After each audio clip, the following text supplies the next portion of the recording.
bitta yoqmaydigan tomoni bor. Kapitanskiy sideniyani.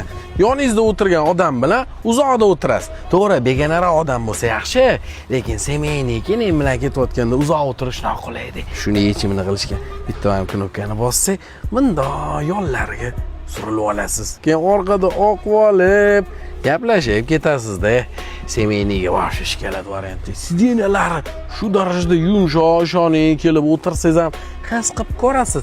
Hamma knopkalari keyin brilliantlariga o'xshagan taka almasniy yorib yuborilgan dizayn. Hamma eshiklar avtomatik knopkada ochilib yopiladi. Keyin turgan joyida aylanadi.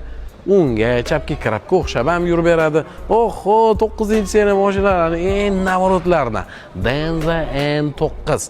Bitta like bosib qo'ying. Shotgacha ko'rgan bo'lsangiz-da, gap yo'q, bosasiz. Yangisini olaman siz hozir 85-86 ming dollar atrofida, lekin tortilib qolgan deb eshitdim. Qidirib yurgan bo'lsangiz ishkalar narx atigi 9300 kilometr yurganini, kraskasi top-tozasini va polniy kuzov broneplyonka qilib qo'yilgan qop-qora kraskasi tozasini qo'yamiz.